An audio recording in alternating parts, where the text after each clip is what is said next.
All right, hey everyone, welcome to a Zelda Speedruns Link to the Past, no major glitches tournament. We've got a group R with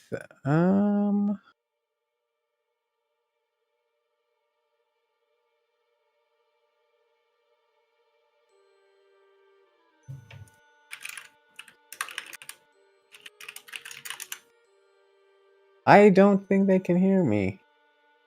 Okay, awesome. I was on delay, I'm sorry. All right. Cool. So we've got a Zelda Speedruns Link to the Past No Major Glitches tournament.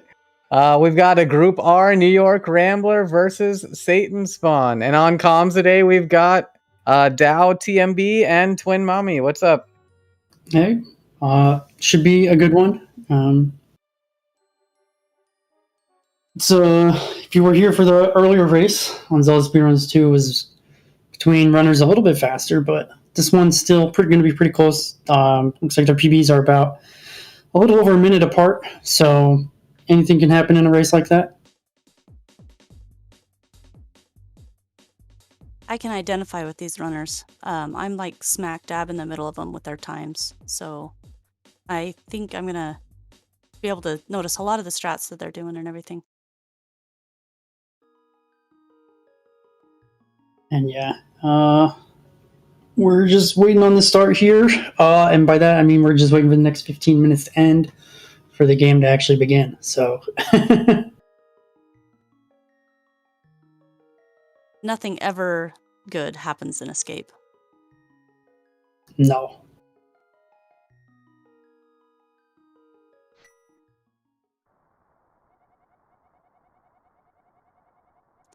Can I just say, Link's bed looks like a very grumpy cloud. I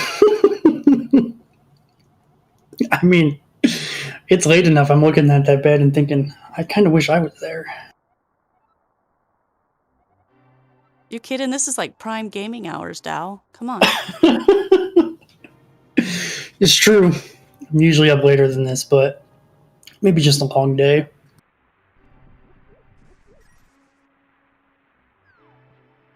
You have had a very busy one, that's for sure.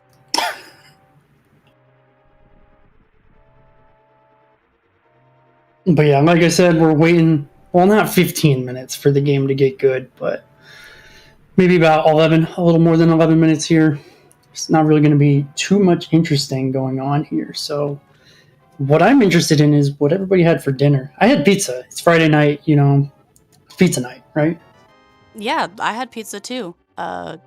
Got a pepperoni pizza, some garlic bread, and some interesting cinnamon roll type thing that was in a pizza shape. It was quite delicious. Look, if it fits in an oven, a pizza place will sell it, right? You got it. Definitely seen some good answers. Chinese food? That sounds good. Homemade pad thai? Ooh. Honestly, all of these sound so good.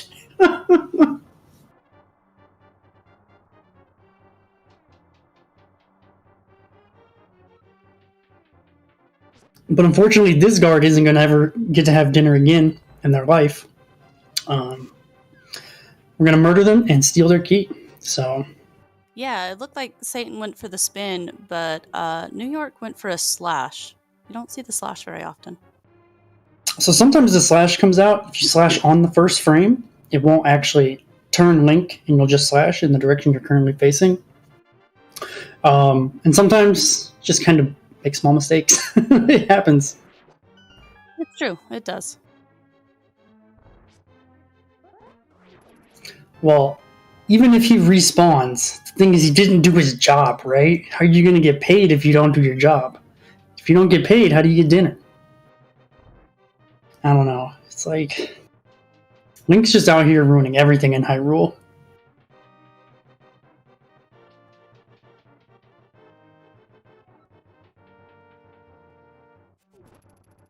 All right, so we've got the ball and chain. Looks like they're going for at least one pot.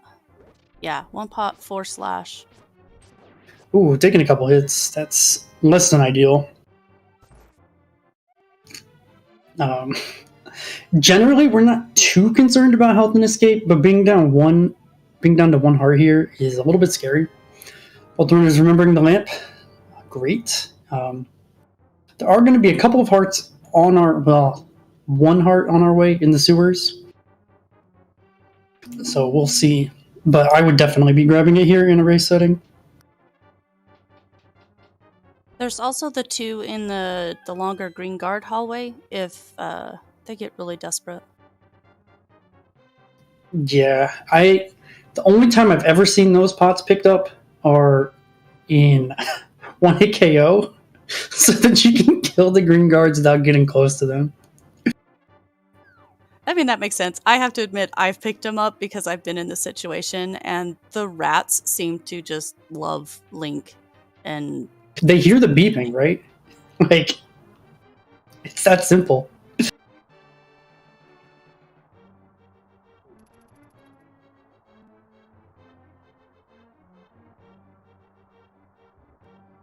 But yeah, nothing too crazy happening here. A death is actually pretty bad. Most deaths are bad. In particular, a death here sends you back to Zelda's cell. And it's about almost 2 minutes to get to the sewers here, over a minute and a half. So you really don't want to take a death.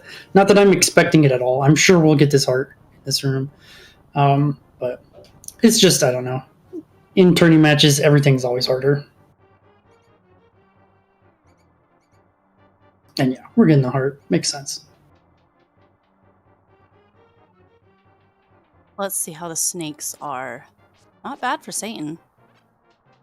And yeah, if you kill the snakes there, they are in, every enemy has prize packs. They're in the heart prize pack. So it has 8 drops in the prize pack, 6 of them are hearts. That I don't think that ever really ends up mattering, but sometimes there are a handful of enemies we do like to kill for hearts. Notably crabs, later in the run. Sometimes we want them to drop a heart. That could just push you off a heart drop in that prize pack. Also Wizrobe sometimes, so. Oh no, New York got the Seattle key rat. Oh, and trouble picking up the key. Yeah, sometimes when you're like that close, or I mean, to me that boomerang almost looked good. I probably wouldn't have gone for it just because I've literally had that exact same thing happen to me multiple times. So like when the rat's up there, I might, just walk up to grab it, but booming makes a lot of sense. Even if it didn't work out.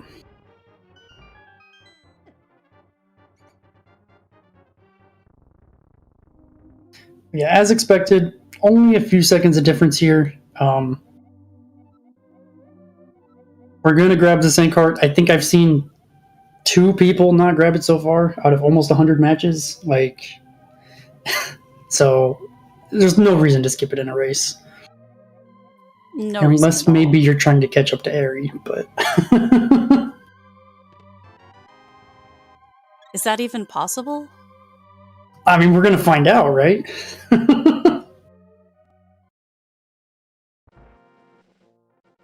So movement through here, they do want to kind of follow a set path, entering the screens and leaving them in certain spots so that the guards don't touch them. Yeah, this is one of the few sections of the game that are a little bit mindless. Most screens we have to pay a lot of attention to the RNG, including that Octorok screen Satan just did, but the screens with the guards on this overworld, we don't really have to pay too much attention, which is nice. Now, I'm assuming, could be wrong, I'm assuming that both of them are going to be end up getting Saha rupees, so worrying about the rupee drops here isn't as crucial for them. Yeah, you do want to get up to 4 rupees, which you almost have to try to not get 4 rupees, but if you're getting Saha rupees, it doesn't matter. Oh, so with Rambler walking above the Armos there, which actually loads in that blue guard a little bit sooner, and so you can't beat him to the stairs, so did have to boom him there. It's just a small time loss.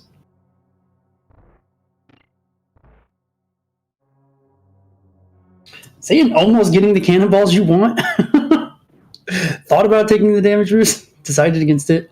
I've never been able to get taking damage there faster than just going around the cannonball. So more health and also faster. Good combination. These Stalthos and the pots can be so finicky sometimes. Yeah, they actually have like a very precise kind of spawn box. So we're moving around that there. It's a little awkward at first. Definitely one of the tougher rooms to not mess up too much. Especially awkward when you accidentally throw the pot straight up instead of to the right. Yeah. I've managed down throws a couple times too.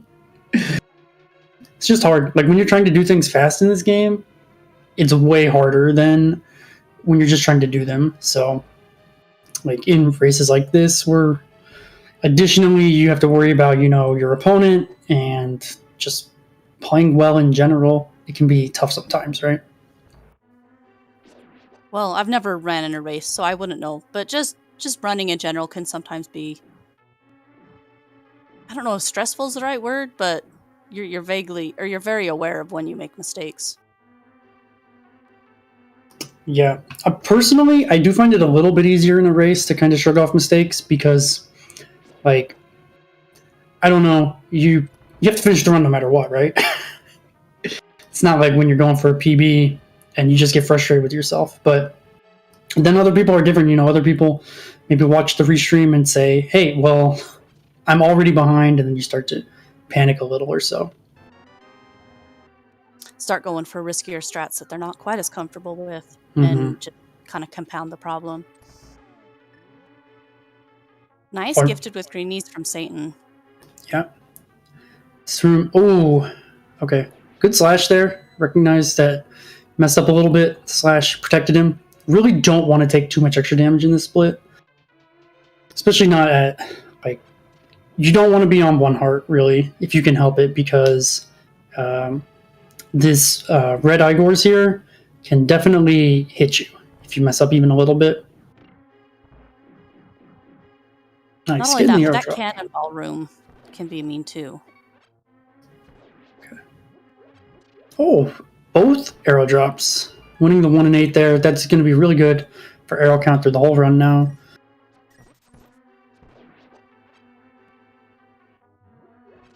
Oh, okay. Just a small mistake there. Sometimes the way the arrow works is really kind of finicky. It doesn't let you fire if there's an arrow currently in the air. So probably what happened there was NYRambler just tried to fire a little too fast, and then you've pressed the button 4 times, so you want to stop, and then it just didn't come out. So good recognition there. And yeah, pretty good Armos fights from both of them as well. I have to say, I don't see the Ice Armos strat very often in Eastern. So that was, I guess, interesting to me. I've never thought of doing the Ice Armos strat there. Yeah, from a strat perspective, doing the bottom right is a little less than a second slower if done optimally compared to standard, you know, start in the top right and then shoot down in the top left. But ultimately, what you're trying to avoid is just a red Armos phase. So anything that does that is a win, right? For sure. And also not dying. It's a good one. Yeah, the nice thing, oh, go ahead. The nice thing here is definitely, like, you don't have to worry about rupees for the rest of the run, but also gives you a nice little buffer on the bomb route, which is pretty tight if you don't get these bombs. So if you're even the least bit worried about any of your bomb jumps, it makes a lot of sense to get Saha bombs as well. Hashtag Saha rupees for life. I mean, it's only 8 seconds slower? Not 8. There's no way it's 8. 6? 5? It's not much. You could take Saha rupees all the way to 123 if you really wanted.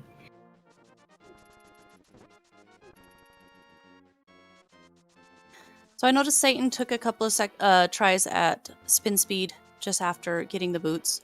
I didn't notice if Rambler did, but And then Satan opted to not go for the unholy spin speed. Yeah, makes sense. This is one of the few spin speeds in the game that doesn't save very much. It's less than a second, so it's like the high risk of spin speed failing, since it is a frame perfect trick, is not really worth, half a second until you're really, really trying to push your times. So, and then even then, I don't think Ari, who has a mid 123, goes for library spin speed either. So, neither one of them opting to go for it on the way back out, which I personally find as an easier one. And Rambler getting hit by that guard, I hate that guy. yeah, that particular blue guard, we try to move in a way to make him see us so that we don't get hit, which maybe sounds counterintuitive, but it doesn't always work. So, okay. And then Satan using the book menu there to recognize if she's going to bonk or not, or if her movement's good. So, which is, smart. A lot of times our menus are mostly either to help us decide if we're on the right pixel or not, or to see if we're comfortable with what we're doing. Because we have a good bit of freedom in where we use our menus. So.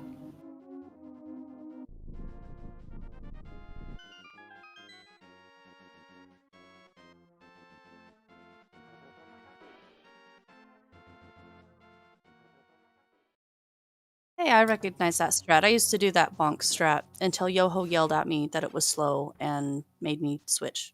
It's like the one bonk strat I haven't timed in that room. But I would guess it's no more than like 20 frames slower, and even 20 seems on the high side for a strat in this room. So I got no problem with that strat. Yeah, Rambler doing the one where you walk up on the right side of the BMOS. I do think the right side one, walking past the BMOS, is definitely really easy to deal with. Like, it's really easy to do. So, and it's also pretty quick. Okay. Getting a little... Oh, yeah. This is what happens in this game when small things go wrong. He just, had a little bit of trouble dashing to the right there. And then the whole screen falls apart. That's just like classic Link to the Past. Yeah, for sure. I hope he remembers that there is a heart in the circle of pots up here with the switch that's kind of easy to grab. Yeah, I'll be honest, I don't know the backup parts in Desert very much. I know that there's 2 before Landmo, which are really easy to get. Definitely expect both of those to get taken. But also, like, deaths in dungeons put you back to the start. So in the worst case scenario here, he's not going to lose that much time. And also... Nice. Oh, yeah, go ahead. Yeah, it's just not that dangerous anymore. So we'll probably be okay. Yeah, he opted not to... Either he didn't know about it or he opted not to get it, which is fine. I am just a chicken, and I find almost every backup heart possible. I mean, this game's pretty tough. I think there's also a heart in that room that Satan just did right there. I forget which one. The one to the right? I think it's the one to the right. To the right? Okay, I think it's the right.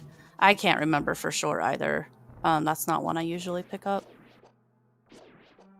That particular heart is a little bit dangerous because of the way the BMOSs work here. You can sometimes get sniped by them, but...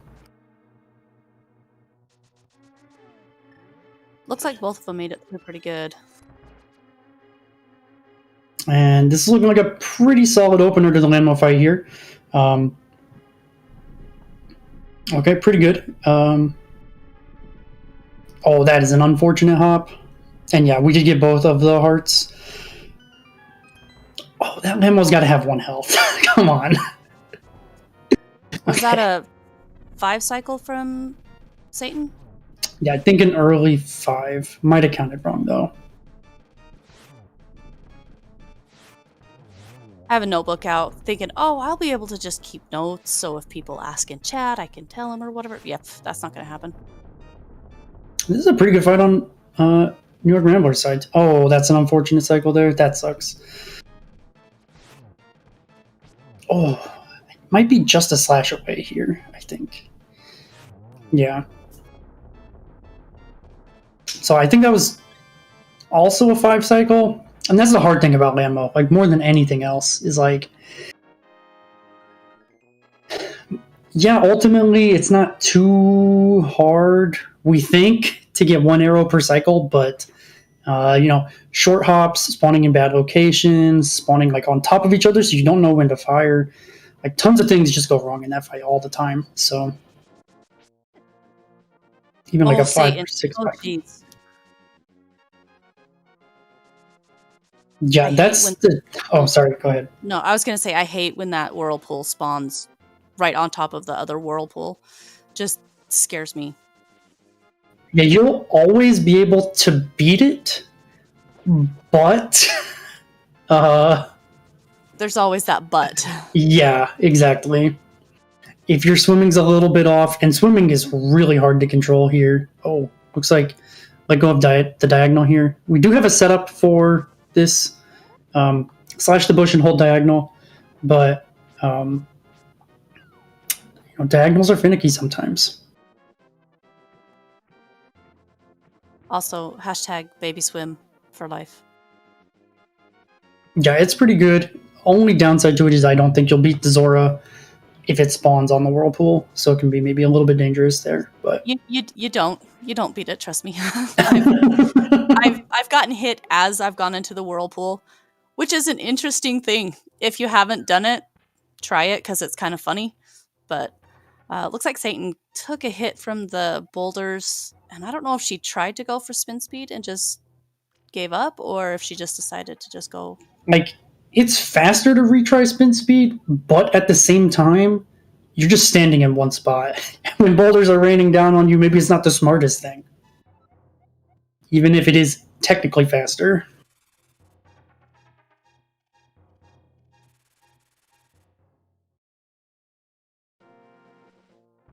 Katie was nice tonight on trip 1 past her, so we'll see what happens with the rest of her trips. But yeah, getting into Hera with 5 hearts always feels good. While disaster can certainly strike in this dungeon, I think there's not a single person who's ever played this game that doesn't have horror stories about it. Even casual players. So we'll see. Moldorm is the worst. Yeah, the Gatekeeper Moldorm. We got to figure out how to pay him off without losing health. But on Rambler's side, on 4 hearts here, Sword Out Quick Hop. North Quick Hops are kind of finicky in that you can't do them. Yeah, they're impossible. You have to be facing sideways if you want to Quick Hop off a North Ledge. So the Sword Out there just kind of makes that easier.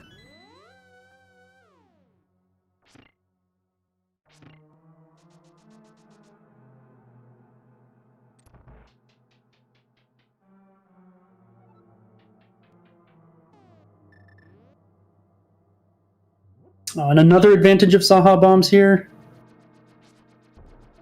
makes this room really easy. I don't see that much in the runners that I personally follow. Most of us opt to go for the either wander around and slash them as they spawn, or just the other strats. Satan going for the faster beetle room, which is impressive.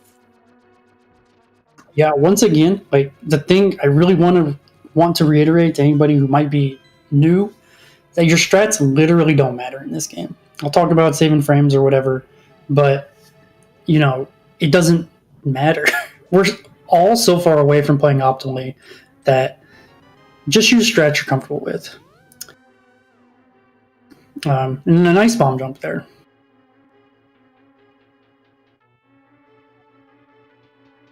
Ooh, okay.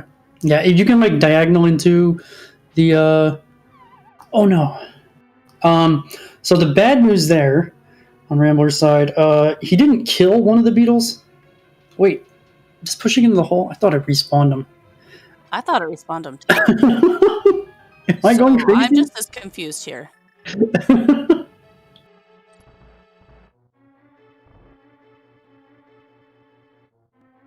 But yeah, you could get world record with any strat you wanted. I promise you.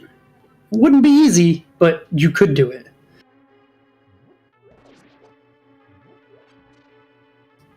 You need a fast Moldorm here. Okay, good. What you really want to do is you kind of want Moldorm to charge you. Oh no. See enough. Yeah, Rambler fell on that bomb jump, and that's a bad one to fall on.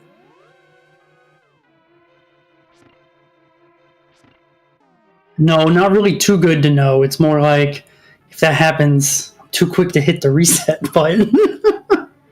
So I don't know what happens in Beetles anymore. But yeah, when Moldorm is going fast like that, it's a really easy strat to kind of wait for him to charge you and then dash through him. And that'll hit him almost always, except for when you get frame ruled. The rule of this game is it works until it doesn't.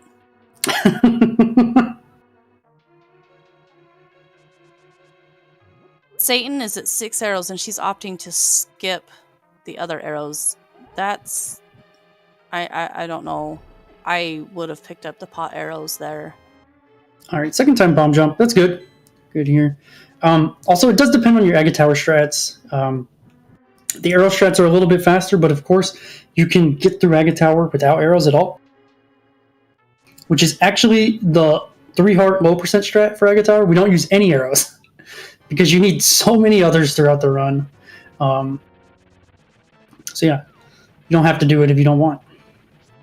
And it's only like 2 seconds slower. It's like nothing.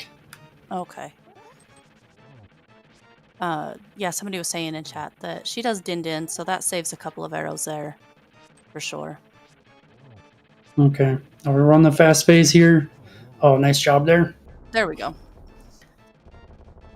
The one thing you definitely want to be careful with Moldorm is spins, because Moldorm's head is like 8 times bigger than you think. And it sends you flying every time you spin. But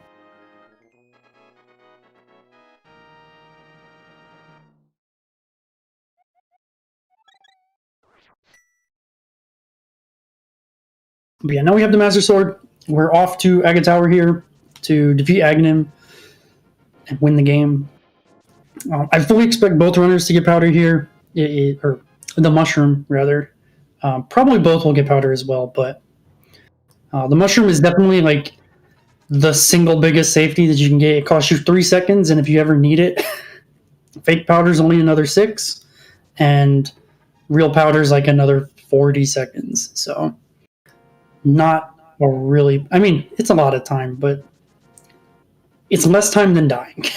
Yes, less time than dying. Unless you spend like a minute chasing down fairies to put in a bottle, which I know Satan still gets a bottle in Bugnet. I am not sure about Rambler, but I think Satan recently dropped her second bottle as well. So yes, second bottle, we probably would have seen 100 rupees in Eastern. For most runners, second bottle is pretty easy to drop because usually the reason you get 2 bottles is because you need 2 fairies. So you're dying twice in kind of short order. While even the best of us die all the time in this game, you get pretty good quick enough that you rarely die twice to the same thing. Not to say that it wouldn't happen, but it doesn't happen as often. Yeah. Heck, cold stare. I apologize. I thought she had mentioned a couple of days ago in chat that she had just recently dropped it. Maybe I misunderstood.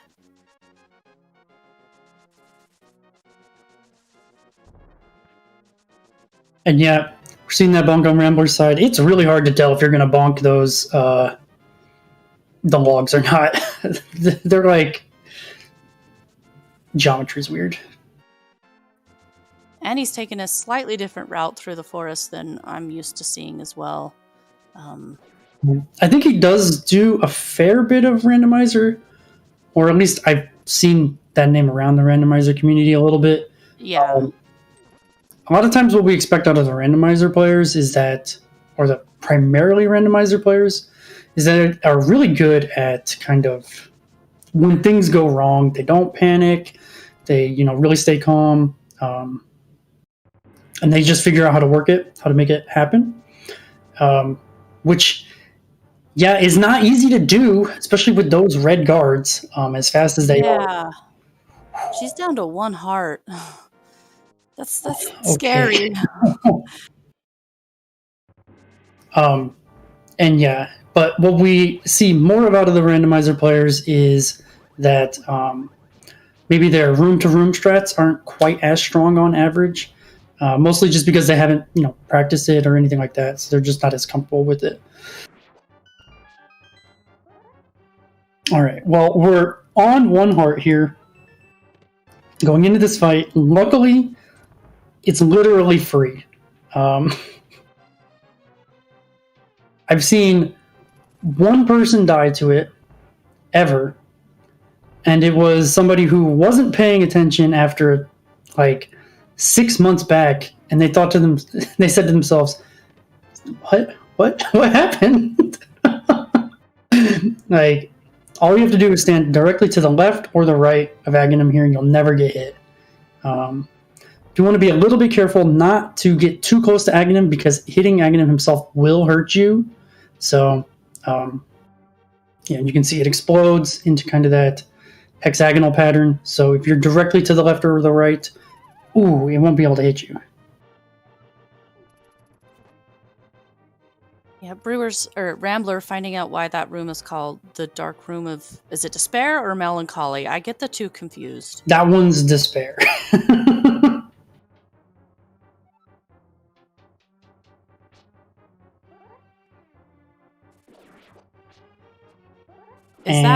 Is that 4 for Satan? No? It is, 4. We've got a chance. I'm not wishing it on anybody, but we've still got a chance here.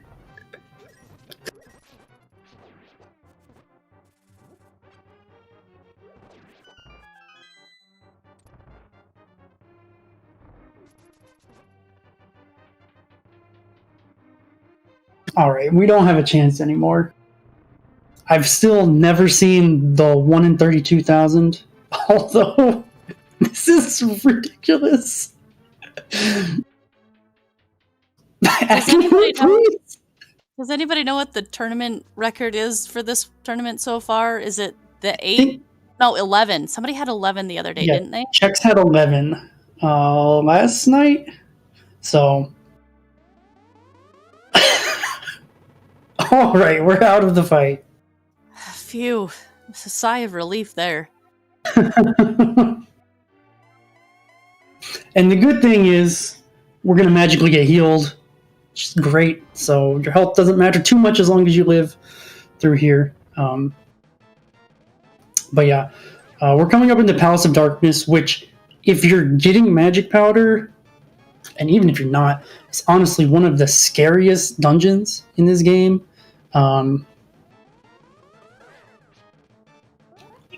This is like, you just kind of explode in this dungeon sometimes if you're not careful. Yeah, it's easy to make little mistakes that just cost you so much time.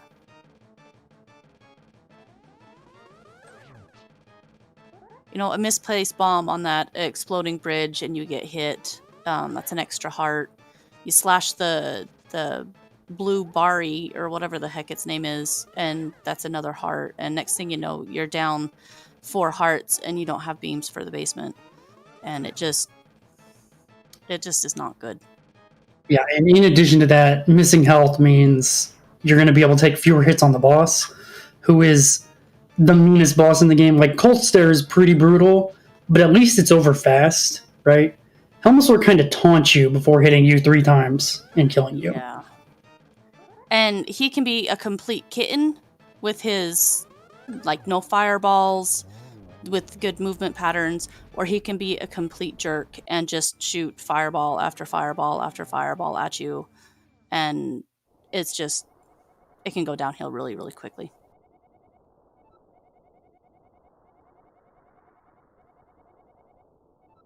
And yeah, we're through like one of the scary parts of the split, which is not losing the monkey. It won't be an issue on Rambler's side because he's got extra money, but on Satan's side, kind of the Ropas, like, it's easy to be a little bit scared of him sometimes, especially when you don't have the extra rupees. So Satan's close enough, though. If she had gotten hit, she could just boom a Ropa and kill it for the 1 rupee. Get that 10 back. And yeah, it's like, not free, actually, to get through some of these screens. In a race, just the other day, we saw somebody get hit and lose 2 minutes trying to get money back for this. So, oh, I missed that one. Oh, that just hurts.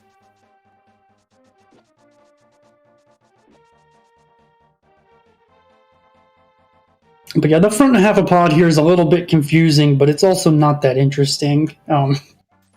Fun little fact, for some of you runners who may not be as familiar with the game, if you bonk in that little walkway heading up to the big key door, the door will actually suck you back down, and then you have to go back up to actually get to the big key. Yeah, there are ways to fix it, but it's super weird. But yeah, we're coming up here on kind of one of the really hard parts of this dungeon, which is the bomb jump. And unfortunately, my video quality is not good enough to see if that's the right pixel, but I think that's correct. Yeah, she got it. It was really, really good hammer jump for Satan. Yeah, hard to do much better than that.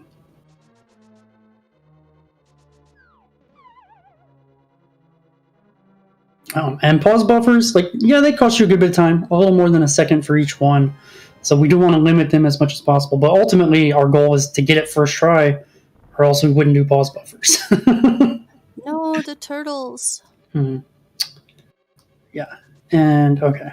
Our health is going to be fine here, though. As long as we're missing less than 3 hearts, it'll be okay.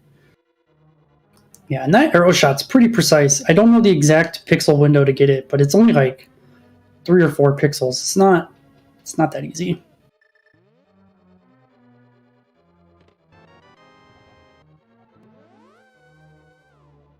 And we see pushing statues, impossible. Yep. It's like all the small things you don't think. Picking up pots, opening chests, pushing statues. That's the hard part of the game. Bosses, we talk about them a lot, but they're not that bad. Picking up pots is just impossible. Oh, Satan took a hit from that spike. Oof. Yeah, just barely didn't walk up high enough. I think she was only a pixel or two too low there. This game's really punishing if you're not on the right pixels. Like we mentioned, it's going to be a fewer hit, or you're going to be able to take 1 fewer hit against Thomasaur King. It's also going to add a couple extra menus, which just adds to your time a little bit here, which is not really the biggest of our concerns, but yeah, we're seeing a few extra pause buffers on your NYRambler side there, which is ultimately not a big deal. The shot itself saves almost 40 seconds over getting a different key and kind of not doing it. So any extra pause buffers are fine. Making it through Turtle Party with only a small party and not any extra damage, which is really what we want to see.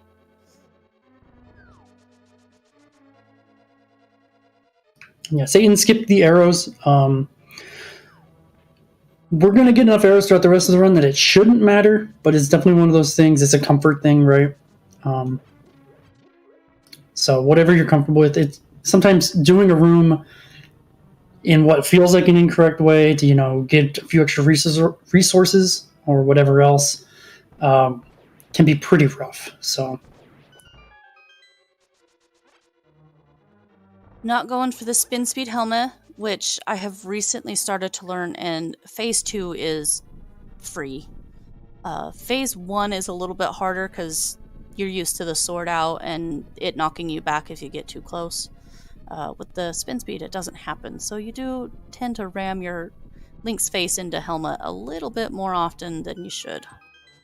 Yeah, the one advantage of sticking to sword slashes there is the sword's pretty long.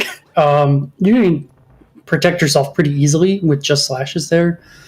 Obviously, if you get really bad patterns from Helma, there's not too much you can do, but it's not too big a deal. Ooh, that last hammer connected? Yeah, that's a little shocking. I was surprised when that happened. Somebody can tell me how the hammer hitbox works. I'm all ears. I don't know.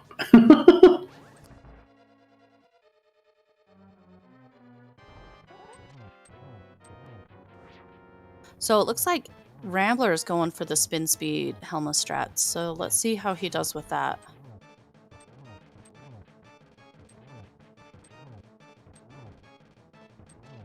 Yep, smart to wait there for the fireballs, especially if you're not comfortable. Like, one thing that you might see players who are really comfortable with the fight do is just ignore the fireballs because they can play through them quickly, but it is difficult to maneuver around Helma and the fireballs at the same time, especially when Helma's fast in the last phase. So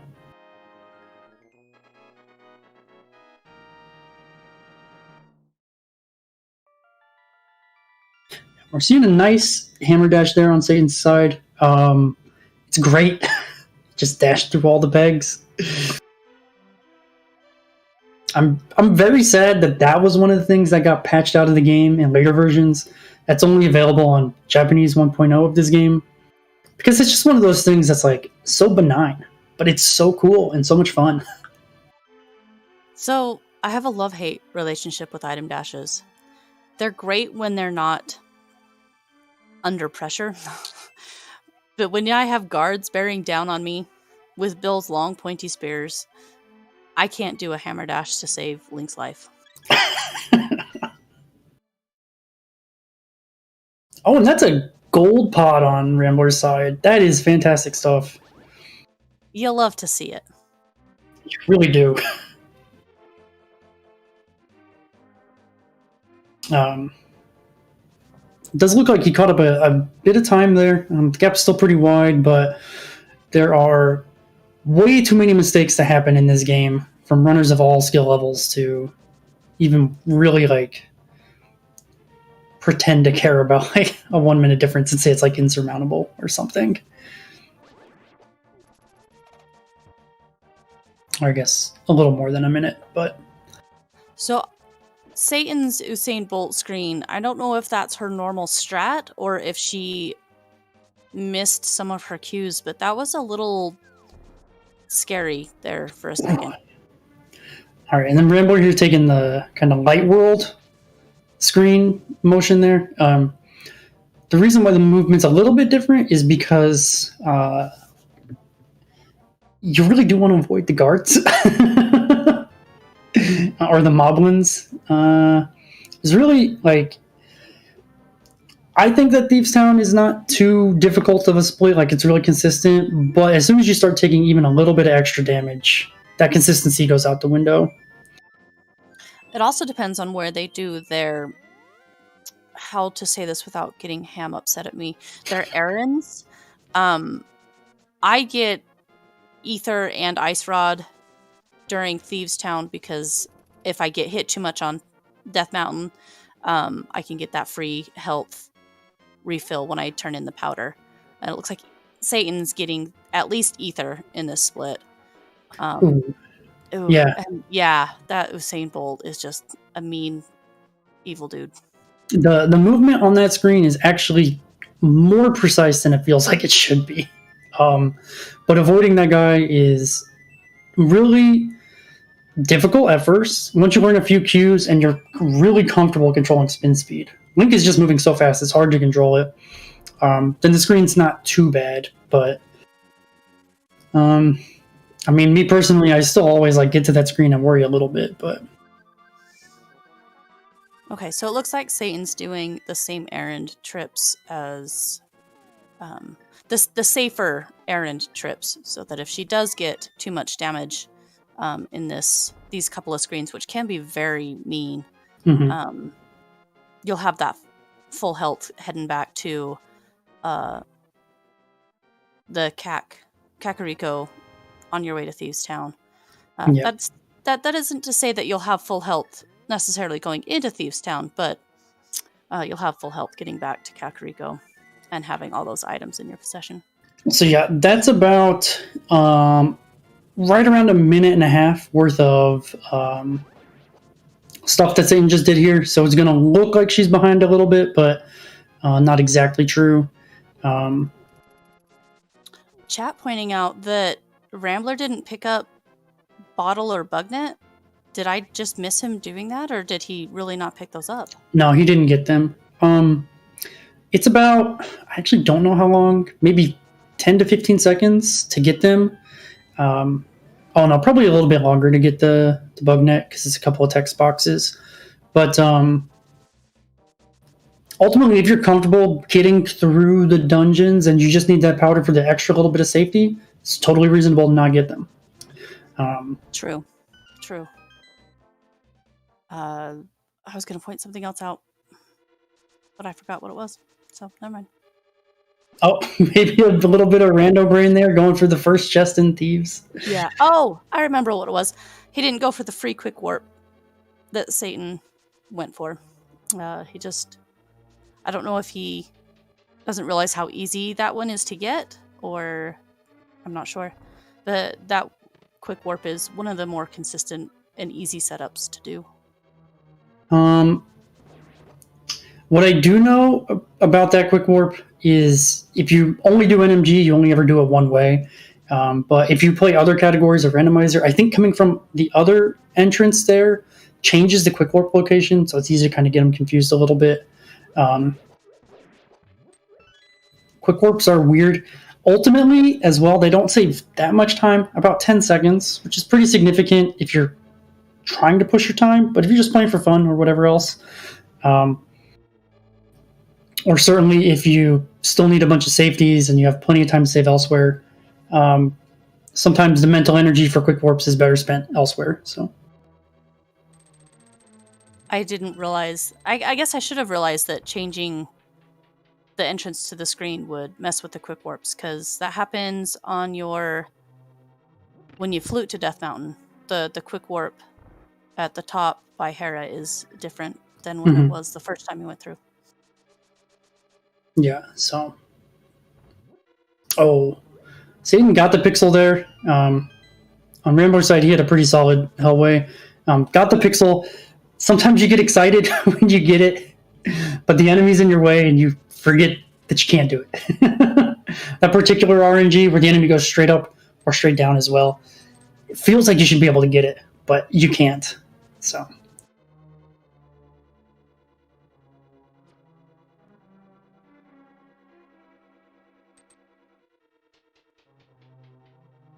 She got some nice RNG from those crickets while she was putting that bomb down. That's always a nice thing to see. And the arrow drop on Rambler's side there, that's good stuff. Yeah, His arrow count's looking great. Yeah, he's sitting really good with arrows right now.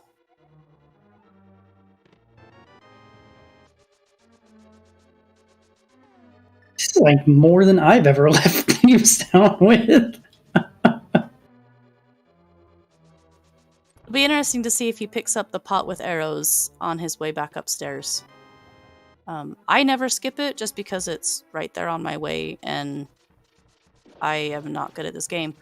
And so, yeah, I always get it. And this would be a bad one to skip because it's only like 30 frames. They're one of the fastest arrows on the route.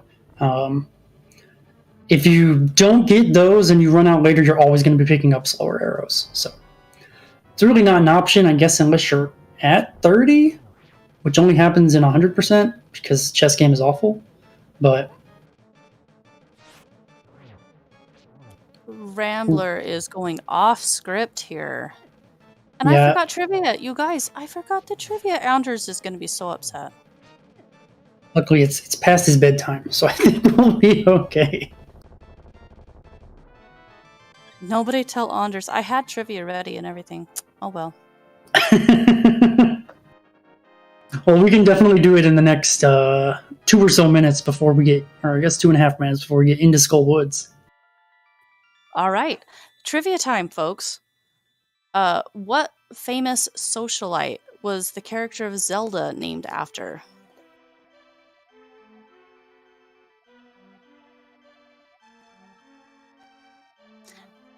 Fox is correct.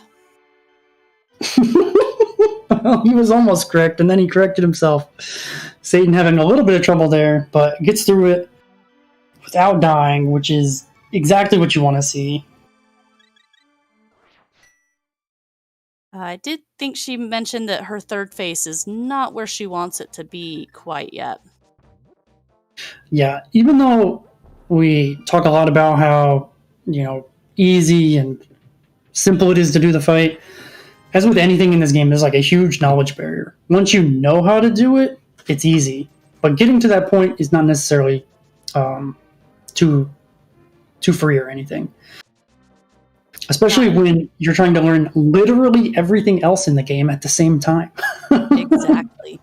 Trying to get some of these strats that the runners with the better times make look so easy can be very frustrating. She's not behind. We won't know for certain until Rambler gets Ether and Ice Rod, but I think based off the current times and what they have available, Satan's ahead by a little bit, probably a little bit less than a minute. But yeah, mostly routing differences here. Probably expect these to be evened out. Well, I don't know when we do our shopping here. Looks like maybe I can't tell. I don't know. Look, I can't do math. So long don't look at me. I haven't compared times to below 130 or slower than 130 players in forever, just because I don't know. It's not where I'm at. It's really hard for me to envision some things. And even I was talking to a 126 runner one time, and I was like, "Are you sure that's your gold?" And they're like, "Dude, this is really good." I'm like, I don't know. You just get so used to certain times in your head. Sometimes it's hard to compare. Yeah, I'm sure you would laugh at all of my golds. I'm like, why is this so bad? No, ultimately, your speedrun is for you, right? Comparing yourself to others isn't really worth it. No, but, well, it was Duck, okay? So I was just making fun of Duck. Who hasn't done that? Well, I don't know if I have. I don't really know him that well. Satan got the fence dash. She automatically wins. But also, it's sometimes the challenge, too, of learning is that we do have a lot of really good runners at this game. And so it can be intimidating as well to just take in all the knowledge that they have. So starting out, I don't think is very easy, even with all of our resources. I think a lot of it depends on how much time you have to devote to learning. If you're just trying to pick it up when you have a couple hours every couple of days, it's definitely going to go slower. I mean, it's taken me a year and a half, excuse me, to get to a 136.01, but I have a lot of other responsibilities that I have to deal with, so... And yeah, ultimately, at the end of the day, it's all for fun, right? Even this tournament, it's not like there's money on the line or anything. We're just all here to have a good time, get the community out a little bit more. And apparently make fun of Duck, so there we go. Well, I don't think we need a tournament for that one, but...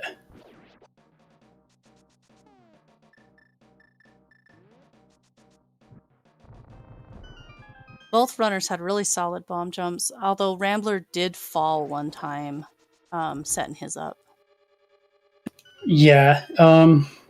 kind of maneuvering around pits like that is not the easiest. Link kind of slides into the pit if you get too close, so you always want to be aware of that. Going back to the full magic there, definitely a good call. I'm missing a little bit extra health here, so just having the extra ability to hit Moth with the fire rod is always nice.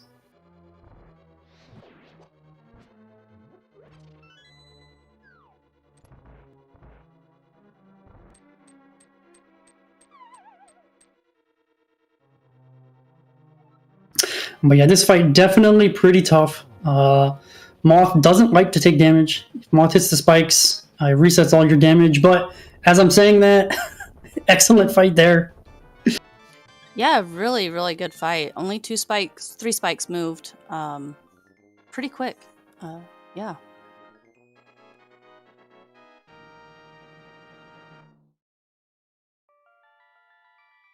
Yeah, we see a slight difference in strats here. Satan opting to go for the mirror here. She still has a fairy, so probably not going to die. But it just saves a little bit of time in human error frames at the end, and hopefully we're going to see a good fight here. That's 3 really quick hits. Oh yeah, that was a good fight. Yeah.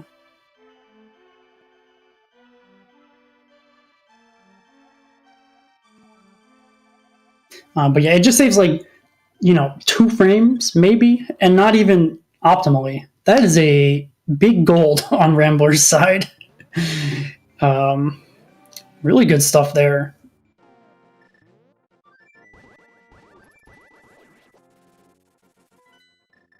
Very nice crystal catch from Satan there. We love to see it that way. I learned just the other day how important crystal catches were when I was watching Ari, the 4th fastest runner, do a PB review, and he's like, I don't know where to catch the crystals. He's a 123 player, and he doesn't know where to catch the crystals. Yep. My brain does not compute this now. It doesn't make sense.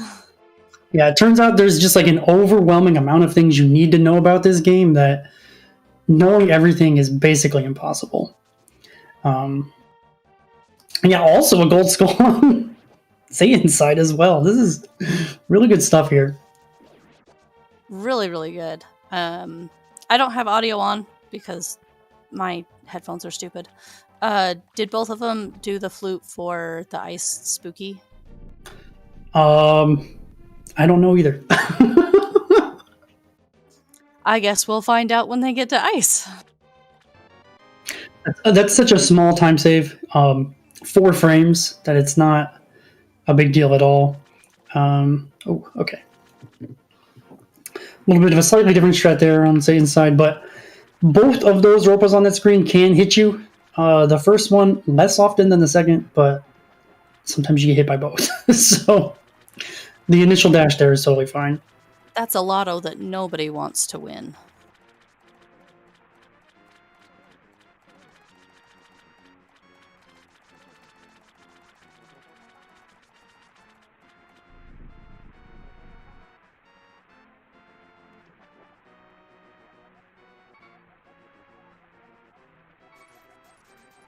But yeah, getting into Ice Palace is going to be relatively straightforward, other than maybe this 1 or 2 enemies that want to hit us. But really, Ice Palace itself is I'm not sure I could tell you how to do the dungeon. I'd be like, just do the bomb jump. It's that easy. Yeah, but it's not that easy. I mean, it was literally just the other day when I learned that you should be dashing when you pick up the key in Ice 2 to help move you closer to the door or get you moving towards the door faster, and that you can start your dash super early when you're pushing the block in that cross room where you have to go down and then right and then up. Just tiny little things that really add up in the long run. And yeah, it's like with all dungeons. There's lots of little things that can go wrong that can just bleed away your time and your health and your chance of PB. Yeah, and I mentioned that not really too much can go wrong, but both of them got hit. I mean, I guess, when you have 3 enemies within 6 inches of the warp portal, yeah, sometimes stuff goes wrong.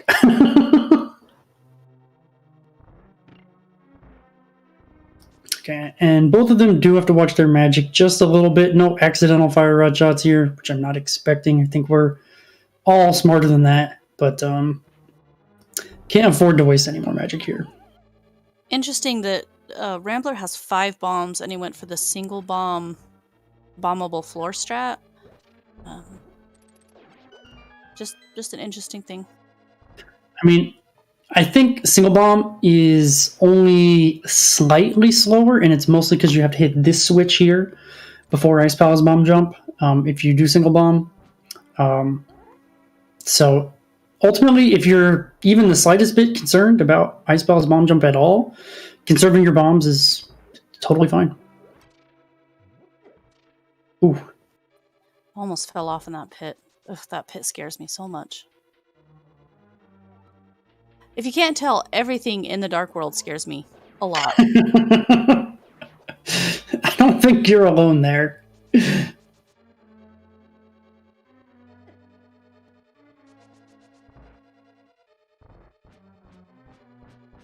Oh, okay. Got it right at the last second there. That was the clutch there, Satan.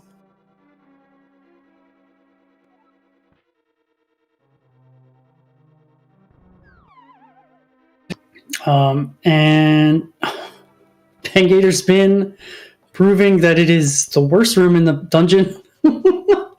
Even worse than Ice Palace bomb jump. Both of them missing 1 Pangator because why would you ever get all of them?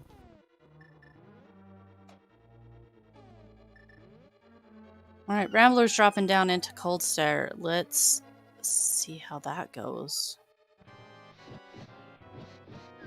So 8 rod shots here to break the shell, and then 8 slashes, which is a spin and 6 slashes for most of the time.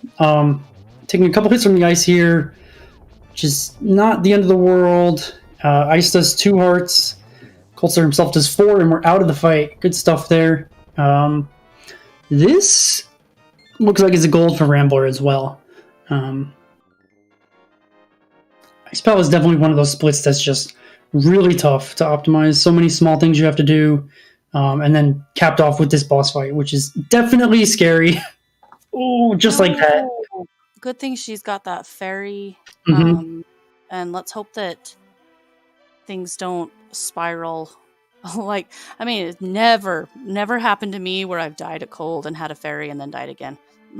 Never. Oh no. Oh, Just like okay. that. Yeah, Just like that. it's hard. The annoying thing here is that redoing the dungeon, of course, is obviously slow, but being out of magic means we have to go hunt for magic as well, which slows it down even more. We're going to opt to do Swamp. It looks like she's going to Swamp first and then going back to Ice. Yeah, definitely reasonable. Yeah, we're seeing Ice Rod here. Did I miss either? Or did we just not get it yet? We did not get it yet. Okay. So a couple other things is that when you die there, your bomb route gets really messed up. So what you can opt to do, normally if you just enter Swamp Palace, and get both the bombs there, you'll be okay. But additionally, there are 3 bombs you can get in this chest if you wanted to as well. And one thing is, it's hard to get. You do enter this dungeon on A, lower health than full, and B, less max hearts than you would normally. And Swan Palace is just a dungeon where you kind of get nickeled and dimed. Heart here or heart there. It's not uncommon to get to the boss kind of low. So entering this dungeon low is not great either.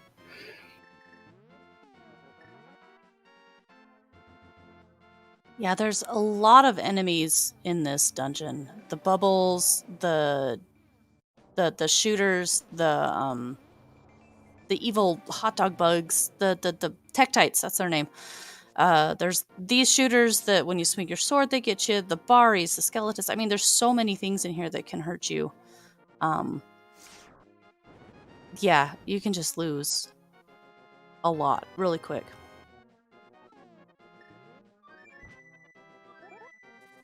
Yeah, so definitely not the most fun dungeon.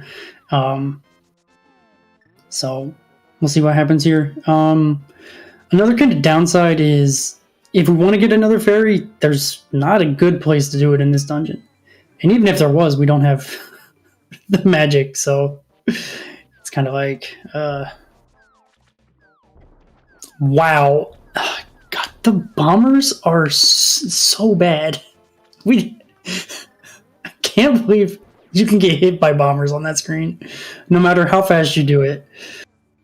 Yeah, those bombers can really gang up on you, and sometimes they're just completely out of the way, and it's either or. You either get hit like 5 times from them, or they're just completely out of the way and not even a problem.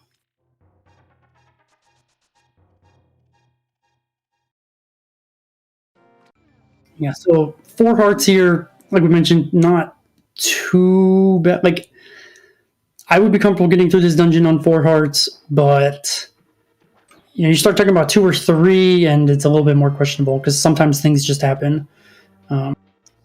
Yeah, I can think of 3 hearts. 2 of them in the restock room, and then there's 1 in the pot that's a little bit longer to get to. With the where you hit the switch to lower the water in the basement. Takes a little bit to get down there to get it, but it is there if you absolutely need it. One kind of neat thing about that heart, there's also some hearts in this room and those skulls down at the bottom, but I would never recommend getting those because I think it's only 1. I might be wrong on that. And that room is a death trap. Exactly. But an interesting thing about the 1 heart that you mentioned next to the lever, if you hookshot a heart, you have a 1 in 4 chance of it doubling. So you get like 2 hearts for the price of 1, and you're already on hookshot there. So if you're desperate for health, that's a good one to get. I mean, I knew that you could do that, but I never thought of doing it there. Does that make sense? Like, that's like a game changer if you're ever low, for me at least. Oh, is it 3 hearts in the line? I couldn't remember. I thought it was. I know there's like 1 set of 3 that's like that. It's like rupees and then like a bomb and then a heart or something. But maybe that's the bad restock room. Yeah, you saw Satan stop there for a little bit. She actually dashed a little bit. This room's called Hook Dash, and you can kind of see Link's walking a little funny. It's because he has the glitch state that allows him to, I don't know, ignore the statue and pick up the pot. It's really cool. But yeah, room's called Hook Dash because to get that state, you hook and dash at the same time. Yep, it's another one of those item dashes that we use a lot once we pick up the hook shot in this run.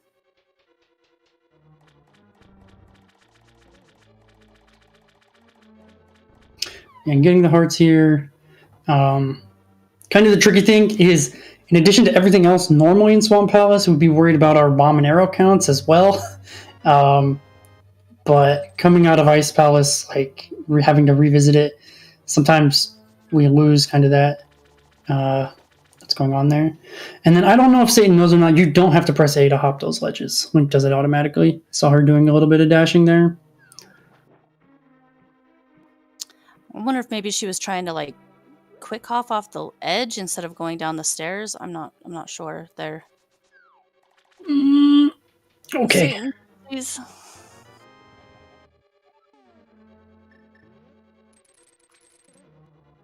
All right, taking it a little bit safe here. Argus the Antiferry just north of that drop down room where you do the block push just before cold, or you could also opt if you want, if you need a ferry as well as you need a ferry in a bottle, you could always go upstairs and do the longer drop down and get both of those ferries. Yeah. But hopefully we're done having heart attacks for the rest of the run, even though we've yet to get to the most dangerous splits. Oh, Which is jeez. like, oh, this game is fun, but it is cruel sometimes. It's extremely punishing for everybody.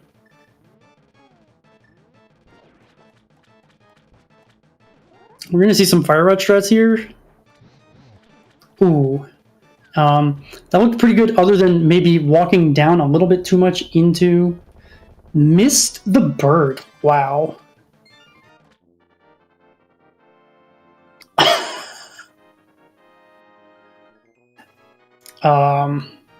Yeah. Opting for a longer swim.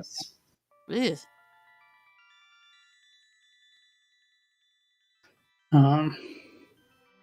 Yeah, honestly, does anybody know how to... I mean, I'm sure some people know how to get an ice palace quickly, but it's just something that we never really think about. I mean, true. It's... yeah, for sure. We don't need to key this time, and classic, doing it the way we're always used to doing it, because whoever revisits this, who doesn't just smash the reset button. Yeah, it's not like you practice revisiting Ice Palace.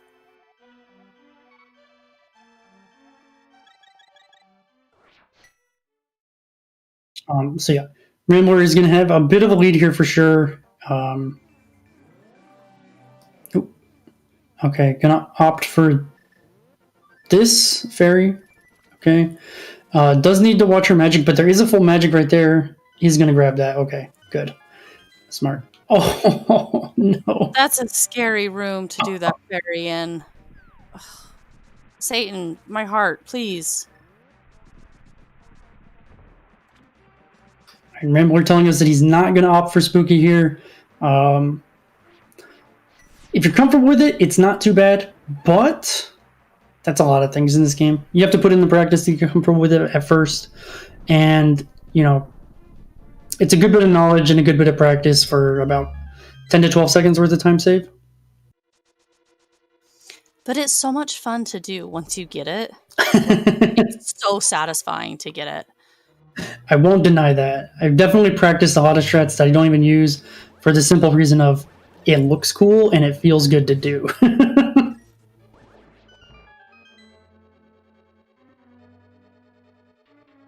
Oh.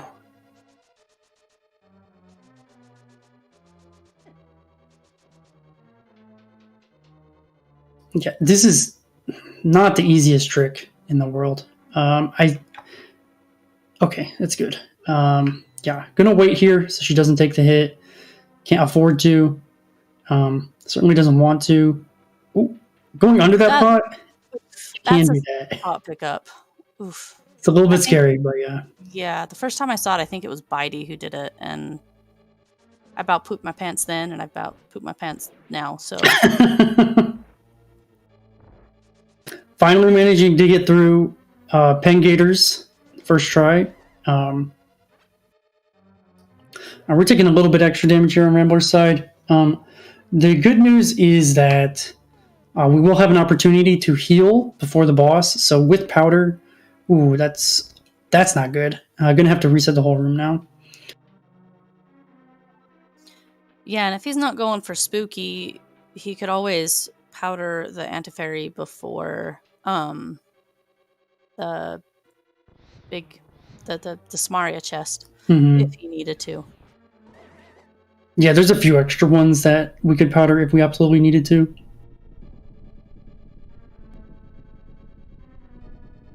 Okay, so cold start round 2. Looks like we're off to a little bit of a better start. And And that's a pretty good fight. Second time through there. Nicely done. It's too unfortunate that, like, the second time we do anything, it's free. Why can't it just be free the first time, right? It's always free the second time. Like, it's just the rule of the universe or something. I don't know.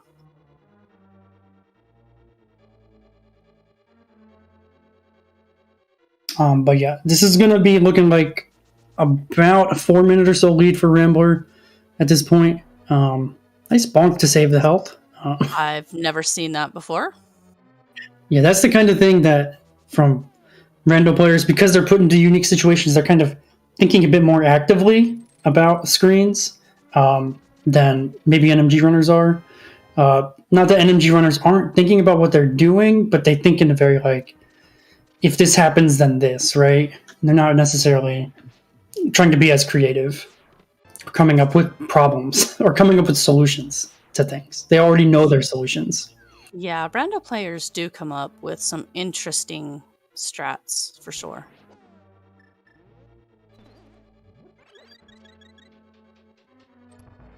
Yeah, plenty of places to get some extra health. If we're not going for spooky, we probably don't need that full magic, but as with anything in this game, if it makes you comfortable and helps you get through the dungeon, go for it. That murderdactyl living up to its name there on Satan's side. It deserves to get tossed for that one.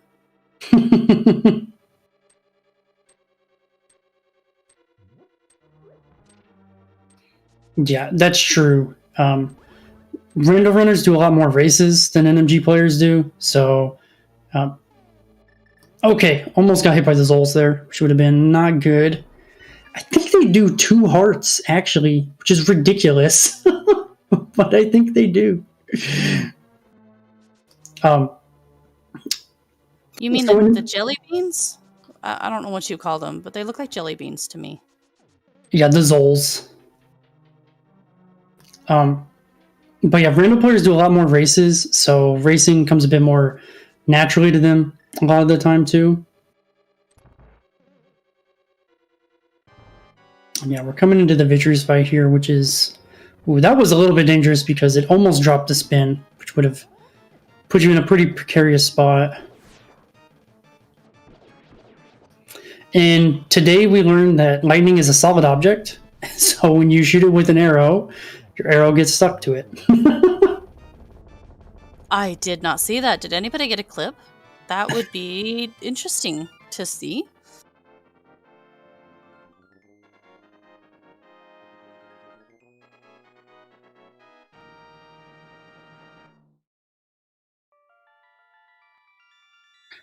And yeah, sometimes when you're pushing these blocks, Link kind of centers on them, but if you're far enough away, you can still push the block and try to fire right through it, and it doesn't work because you're in the wrong spot. So Satan kind of positioning herself a little bit there.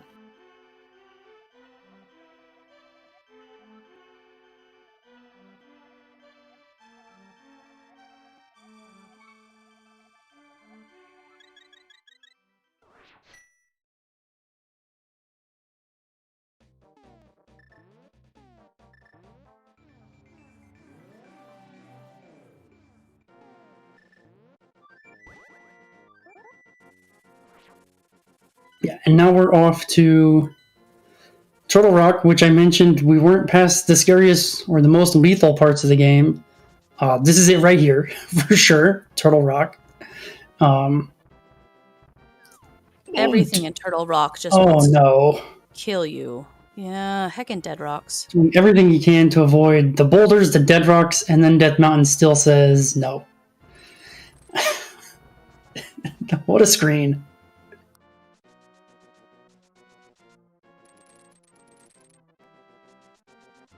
Oh, and Satan proving why chests are actually impossible to open. I missed it. I was watching the Dead Rock fiasco on Rambler's side. Did you? No. Who made Wizards do 4 hearts? Who made them do that?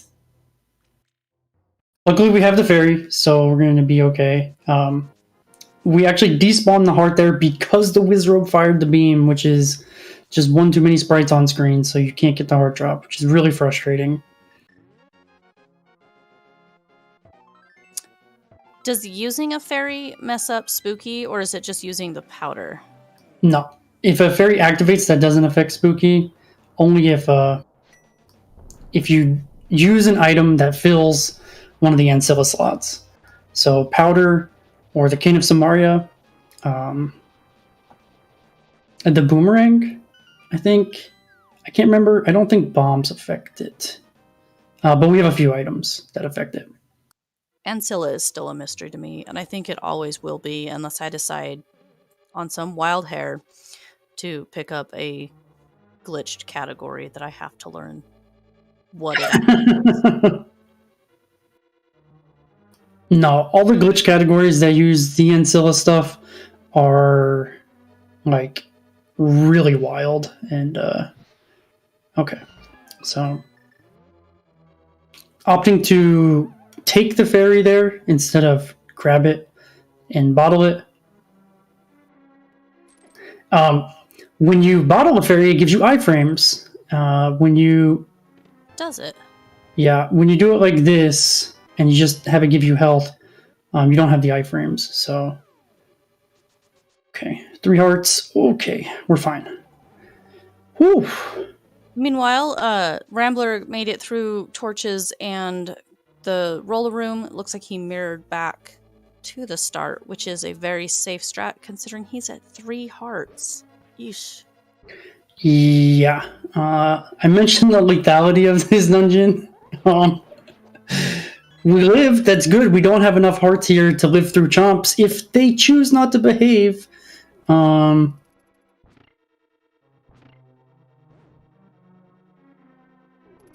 they know chomps are supposed to be in Mario? This is the wrong game, Nintendo. Yeah, so while I was looking up my trivia question, there were a couple of things about that. Apparently, Goombas, Yoshi, the Chain Chomps, and the Piranha Plants all show up somewhere in the various Zelda games. Yes, mostly either in this or Link's Awakening. Apparently, the mask seller in Majora's Mask has the Yoshi mask. I don't know why. And yeah, one of the best spots to use powder in the entire game. Those 4. Satan knows she doesn't have to do Swamp, right? She already did it. Maybe she's. Or is she getting silver arrows? Yeah, she could might be. be getting the gold silvers. Yeah, that makes sense. I can't get used to it. Yeah, looking at her splits, it looks like that's what she would be doing for sure. So that's my fault. Yeah, I didn't even look at him either. And I made a point of putting on my notes gold, silver route kind of thing. Looks like Rambler didn't go for it, but with his Rando background, it doesn't surprise me that he is not going for gold, silvers. Ooh, okay. Beams in these Poke Rooms are kind of suspect. Dangerous is the word you're looking for there, Dow. Dangerous. They send the little Pokebits flying. They actually did save him a little bit there, but yeah, they are not good a lot of the time. So these golds and silvers take, well, at least they were taking me a solid 2 minutes to pick up, but they do save a fair amount if you are not in the coming dungeons, just with mimics only taking 1 arrow shot instead of 2, 3 slashes per Trinex head instead of, I can't even count, is it 5 or 6? And then Ganon, of course, being a little bit easier and more consistent. Mm-hmm. And honestly, the name of the game is consistency most of the time. So whatever you're comfortable with, whatever you can do. Yeah. A wise man once said, consistency is speed.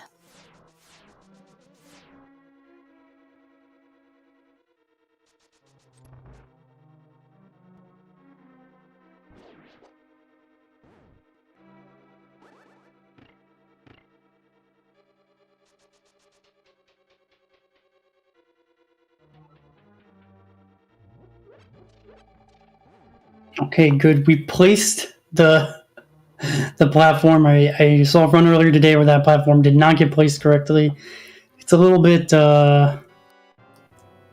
it can be a little bit finicky at times. Samaria blocks. I love the Cane of Samaria. It's such a cool item, but it doesn't necessarily work the way we want it to.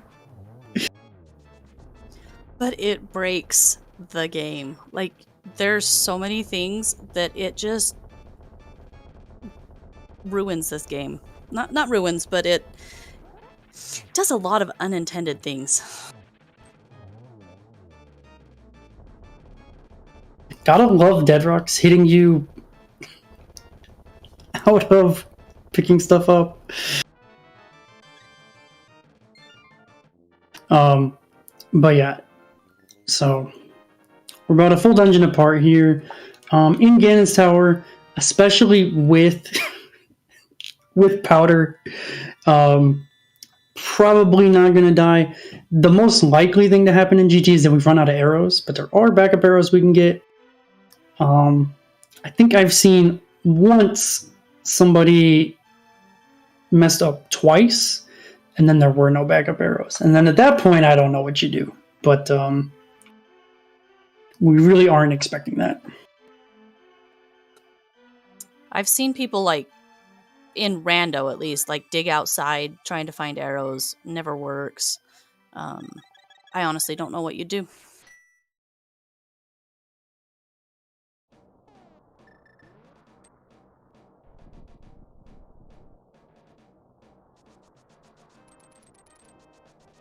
Well, it's not ice armors that's the issue. It's the red mimics. I suppose you could mimic clip if you... But not everybody knows how to do it. Like, hate your controller.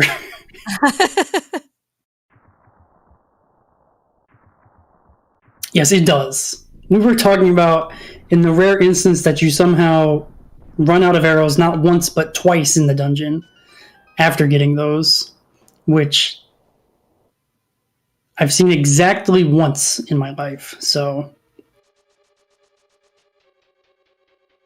Oh, Satan getting that full magic drop when she doesn't need it. But the chomps were way better behaved. Did that right one even aggro? I mean, I don't remember seeing it. It did in a really weird way. You mean something in this game behaving not normally? That never happens.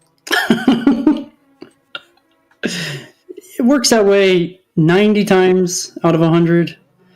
9 times it works in a way that you're like, wow, that's weird, but I've seen it before. Oh, don't mirror. Okay. And 1 time out of 100, you go, what in the world just happened? What in the world just happened? That's like what I say whenever I gold.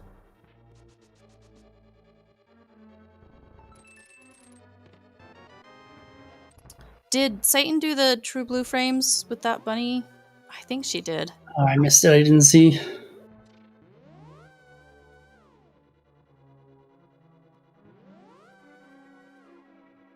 Oh, that's unfortunate. Yeah. There's going to be more anti-fairies later in the dungeon, so only thing it costs us there is a little bit of time.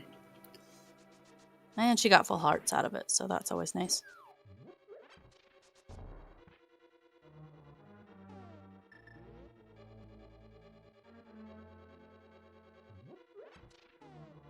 Now, one of the cool things about Gold Sword is that its spins don't actually do more damage than its slashes. So you can, in fact, slash the Pokies twice there instead of spinning them.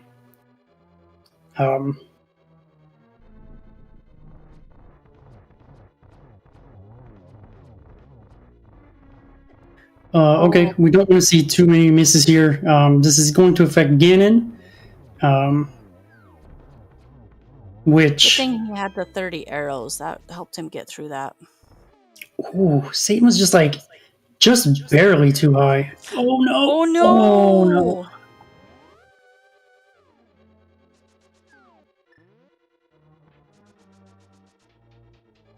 Okay, well now we wish we had gotten that fairy. Yeah, Turtle Rock. I mentioned it's lethal. just like that. Everything hurts, and it doesn't hit you just once. It hits you until you die.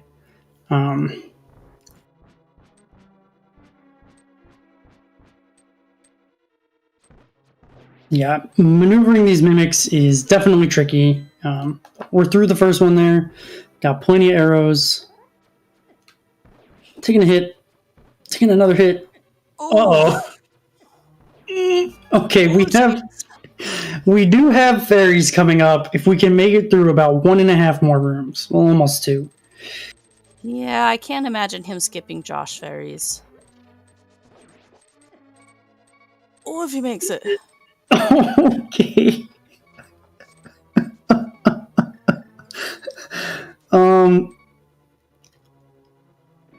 This race has been too much. Yeah. I don't know how much more my heart can handle here. We wrap back around to the ferry here. Get the fairy. Oh. No. Okay, good. We're still in the same super tile here, so drops persist. Okay.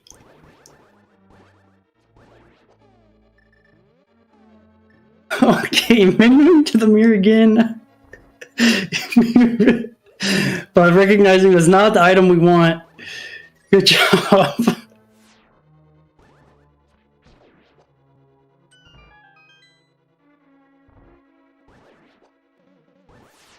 And yeah, beams showing why they're terrible in this game. Come on, Nintendo. They were good in every other Zelda game. Can they be good in this one? Beams are bad unless they're good. Because there are a few times when beams are good. Not very many.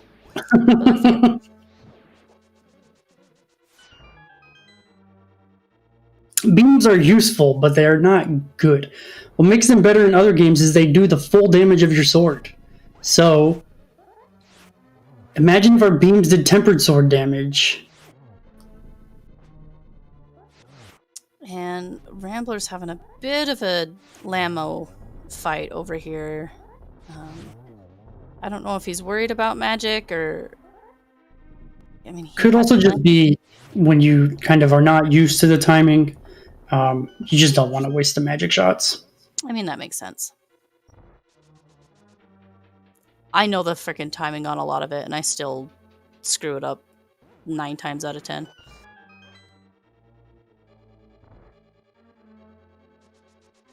Tempered Ganon with full damage beams would be pretty easy. And Red Cane Wizrobe's rooms are some of the most satisfying rooms to get. They're so... It's just... cozy and nice that you can kill all of them so quickly. Oh, I can't believe that hit didn't connect. Are you kidding me, game?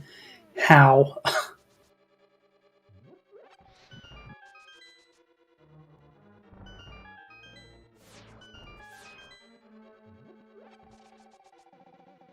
Okay, out of Turtle Rock.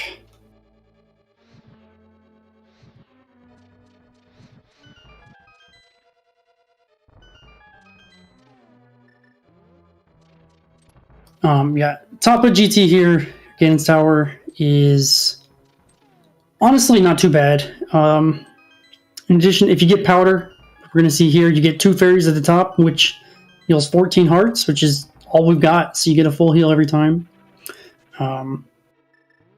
So yeah, it's really good. Unfortunately, we have this guy to deal with again. And I learned the hard way, if you hit him wrong, you cannot finish this game. Oh, that is true. If you spin exactly in the middle of the screen, cross the quadrant boundary, after bouncing off Moldorm, it displaces all the sprites in the next room, like in all these rooms. So Aghanim 2's not here. You can't even get over to him because... Oh, wait. Yeah. No, you can't, can you? Because the chest doesn't spawn, does it? I can't remember. No. It's happened to me once, and it was at the end of a very bad run, and I sat there, and I'm like, I just don't want to finish. And so I reset and I raided somebody and I went to bed.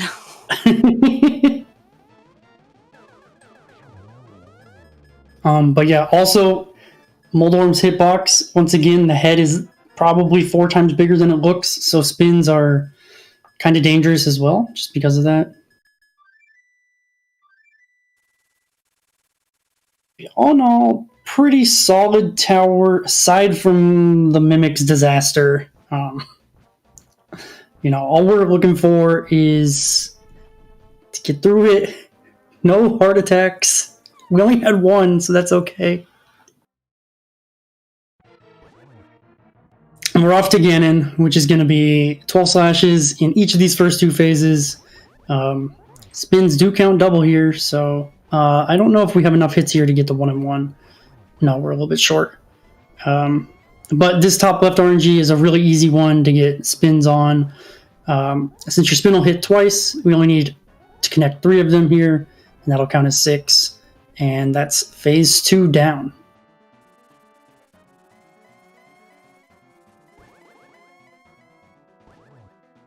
Phase 3, just a lot of RNG. Again, it's going to warp. He either lands or he doesn't. And you can hit him or you can't. And we're going to hit him 4 times here to advance to phase 4.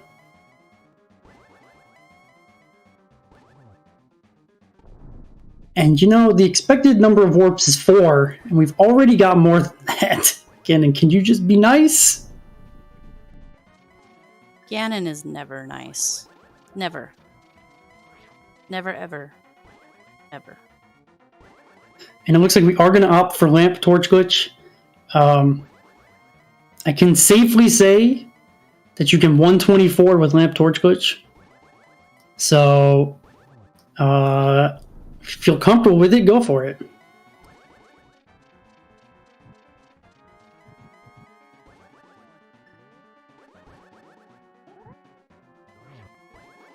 And yeah, we get Torch Glitch there, nice and easy. Going to be 12 more spins to finish off this fight here and beat the game.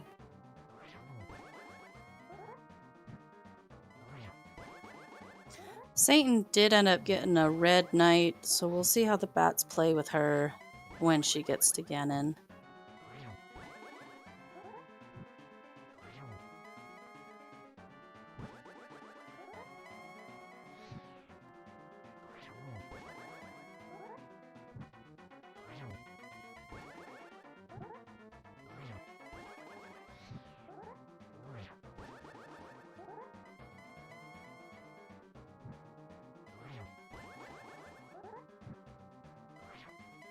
And yeah, getting the triples in this fight is really not that easy, especially getting them on every RNG. But getting through it here with Fire Rod, get your GGs out. Nice run from Rambler.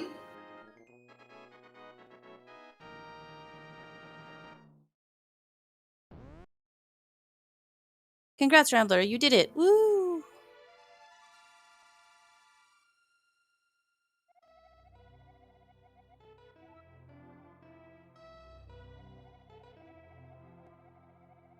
Oh, taking a hit there on cannonballs. The nice thing is you just get to dash through for free next time if you do happen to get knocked off. Okay, Gauntlet, please be nice. Please, please, please. We don't want any more heart attacks. No, no, no.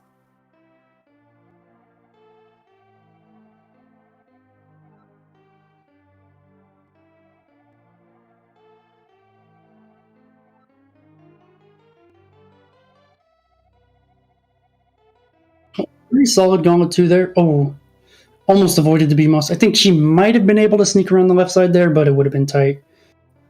And that red Zazek's taking a long walk and missing that dash down.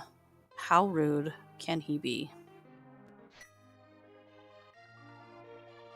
We are going to get an opportunity to heal with Fairy here. That does mess up the timing a little bit with the Lamo fight here, but it looks like she's prepared for that. Yeah, waiting so she can get a spin on all 3 early and then hopefully clean them up, but almost. It does make for an easy 2-cycle at least. Oh. Very nice 2-cycle with the gold sword there.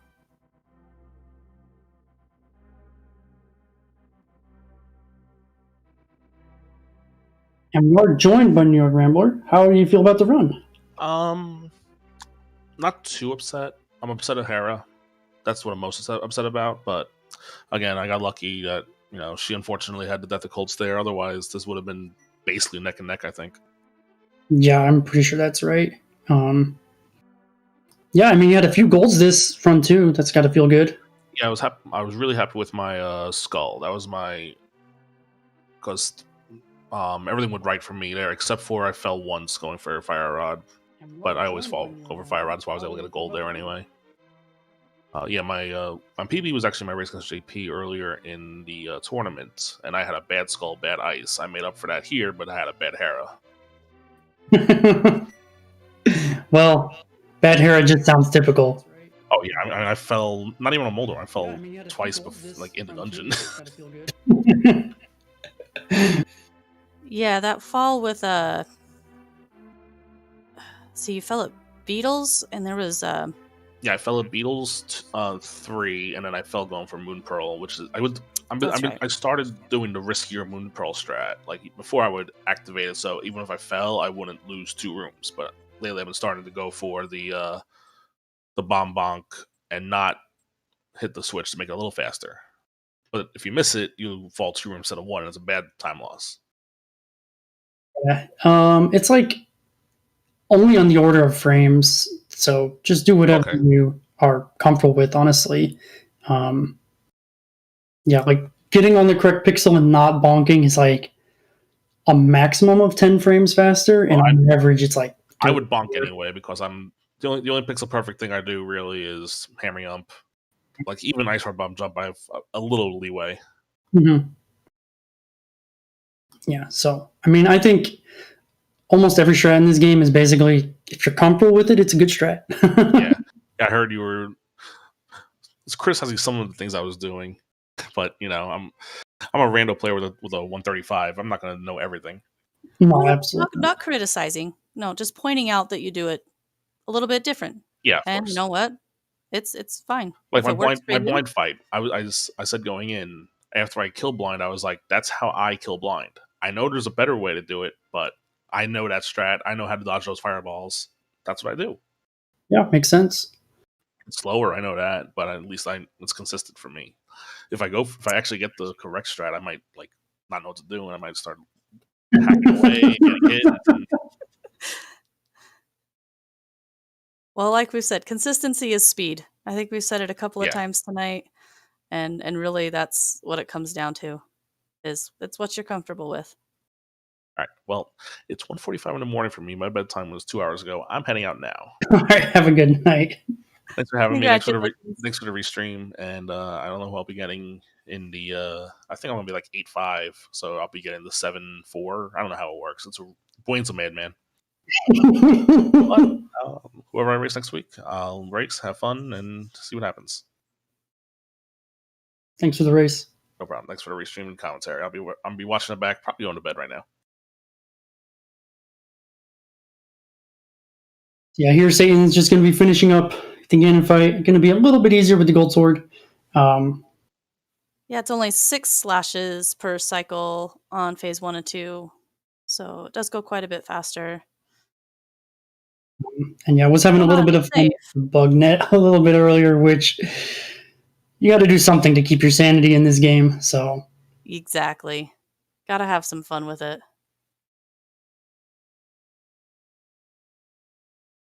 Unfortunately, it doesn't speed up this phase. It doesn't even like manip Ganon into not warping. Although, maybe 0 warps Ganon can be nice. Is that a gold GT? It does look like it. Although the way that live split works when you like skip splits is really weird, so it's hard to say. Oh, it's true. But it doesn't look like it's a gold. And with that last silver arrow, Ganon is dead. GG's to Satan here.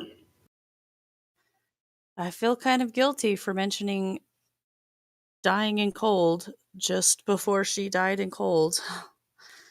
Good old commentator's curse.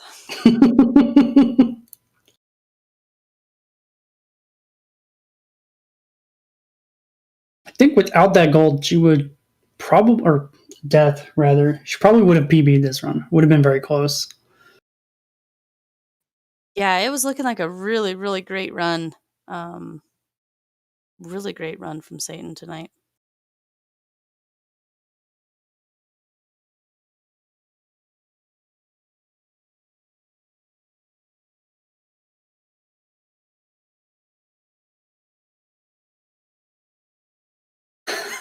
Yeah, well, it's an excellent point, Fox, but this game is just like the last 3 dungeons are just so brutal. Between, well, not even the last 3. Between Ice, Mire, Turtle Rock, GT, and then Ganon himself. Not dying is an achievement. Like,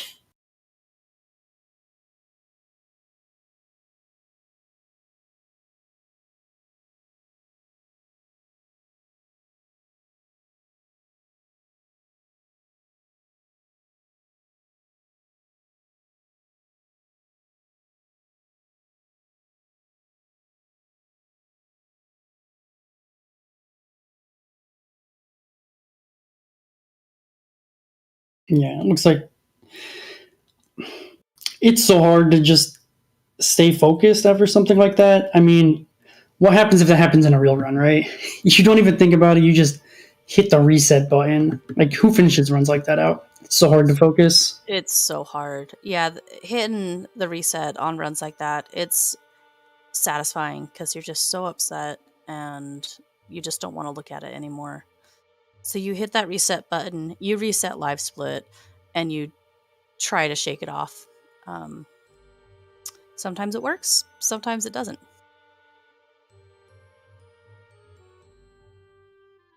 It was really good pace for a while there, and you had a few golds as well, which is excellent stuff. I don't know if you were feeling good about any of those, or if you felt like you were due for any of those golds, Satan, but yeah, good stuff there.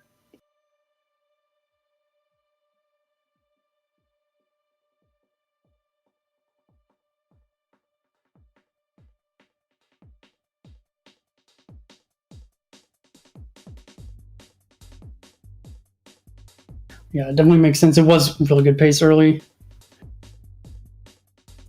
You know, even with the back half going the way it was, you still had some really great movements and splits and everything. Really impressed with how you kept it together.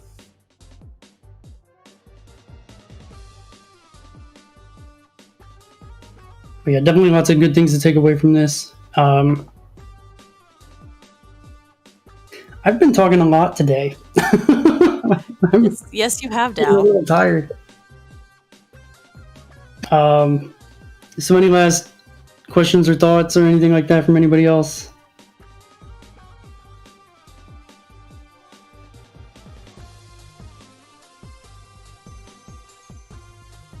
Thanks for doing this with me, Dow.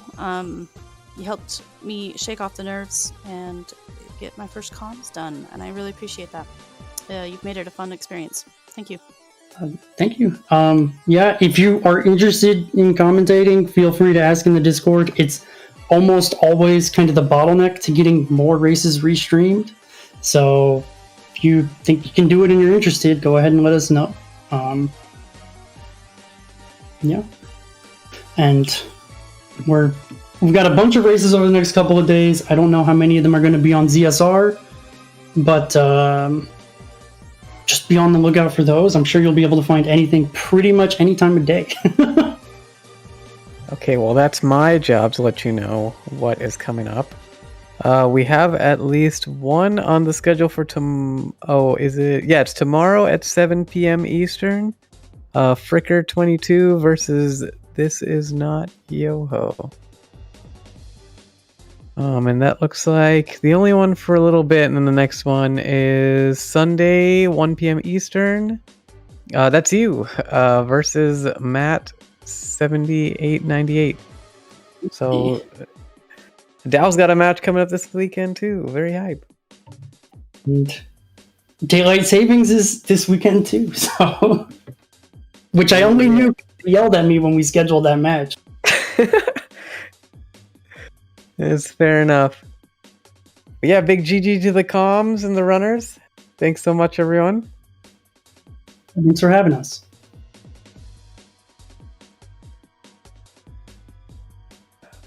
Thank you, Unity. Really appreciate it. Yeah, no problem.